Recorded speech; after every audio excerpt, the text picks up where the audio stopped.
Welcome to the Answer is Yes podcast, where we interview some of the most interesting people that have said yes to opportunities in their life. We hope that through these stories, you can learn to create your own destiny by saying yes along the way. Join us as we explore the new series covering topics such as passion, integrity, and hard work. I'm your host, Jim Riley, and I hope you enjoy these interviews as much as I do. I believe that everyone has an important message worth hearing.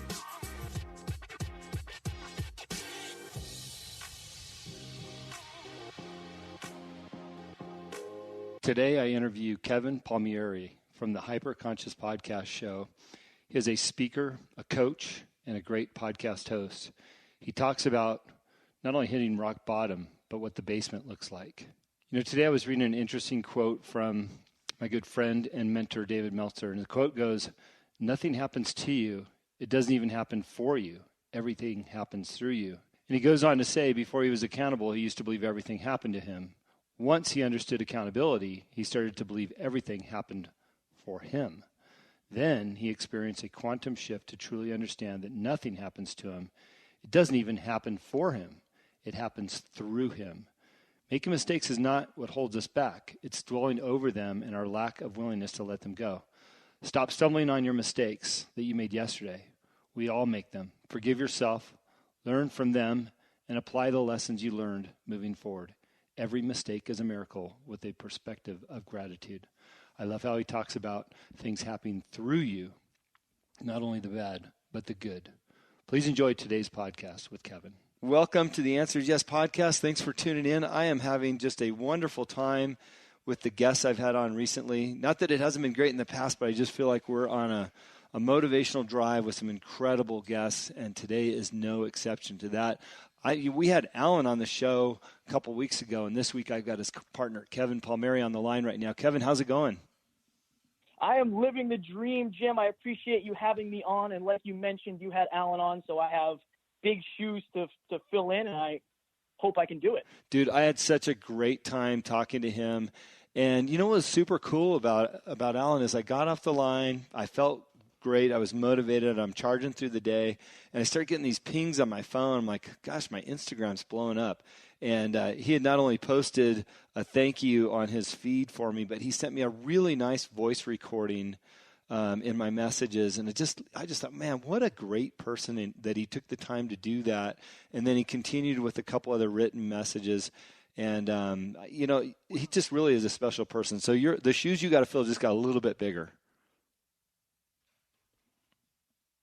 I've been very lucky to be working with Alan for a long time, and I'm going to do my best to make sure I can fill the big shoes by telling my story and adding as much value as I can to your listeners and helping them figure out why the answer is actually yes.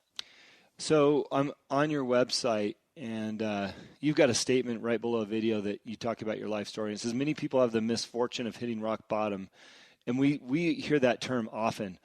But what I love, what you said right after that, is I learned from personal experience that rock bottom has a basement.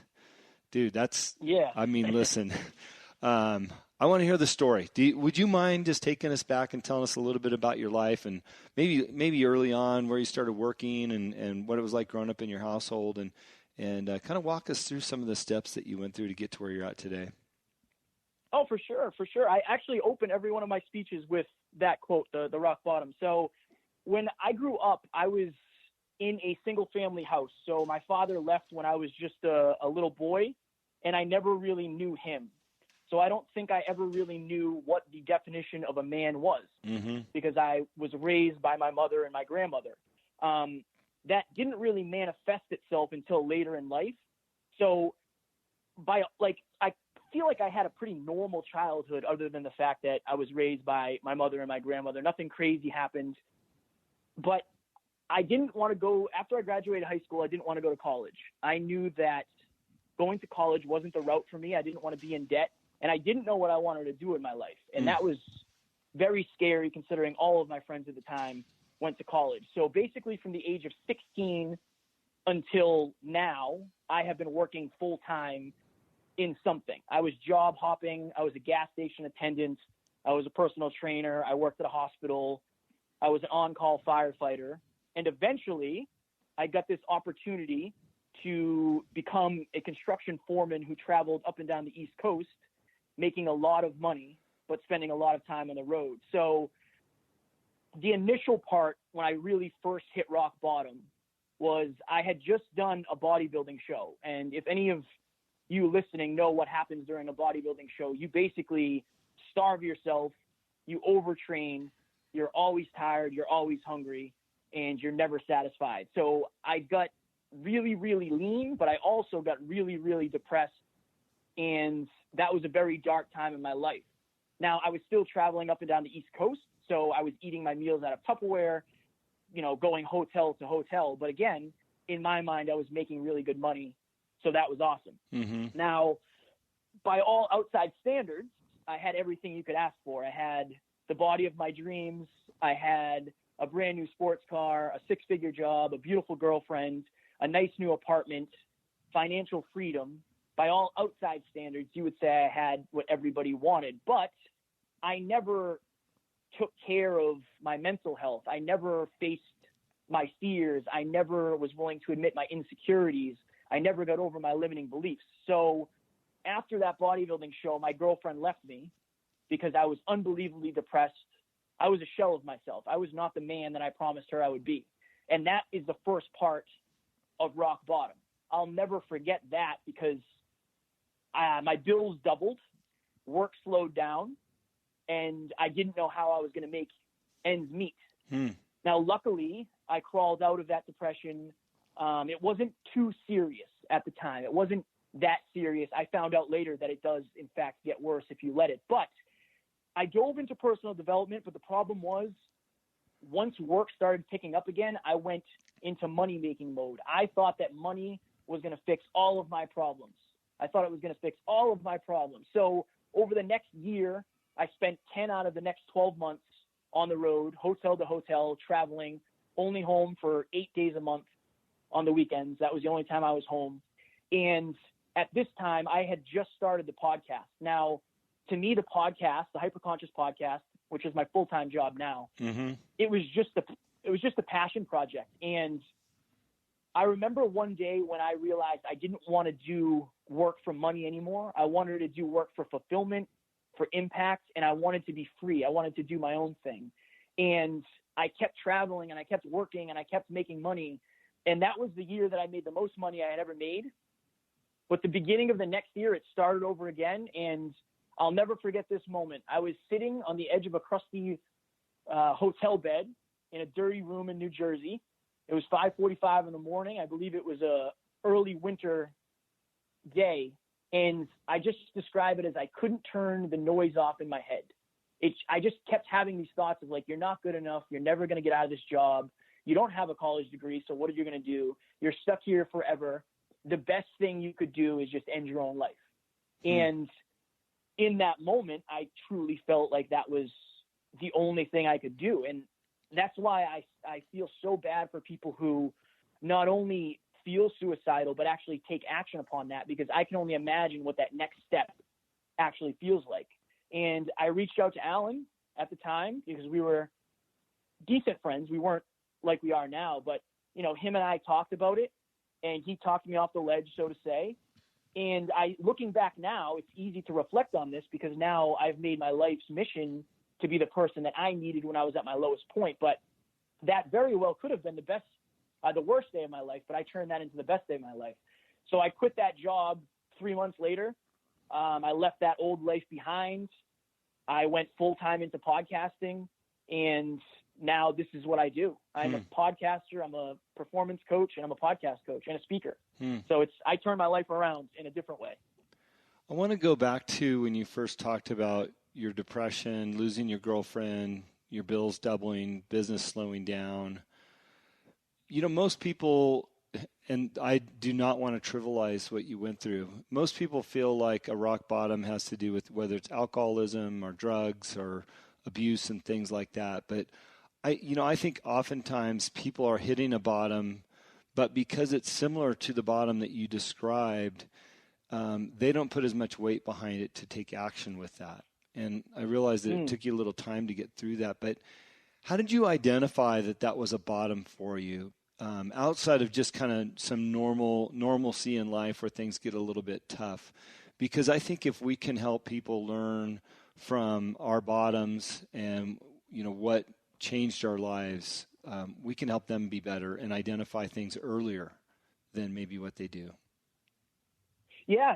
And that's a great question, Jim, because it's easy for me to look at it now and say that was beginning of the rock bottom. But when you're in the frame, it's hard to see the picture, right? So for me, I realized it was rock bottom because I had put so much time, energy, money, and of myself into that relationship. I truly think that relationship was my last ditch effort of feeling good.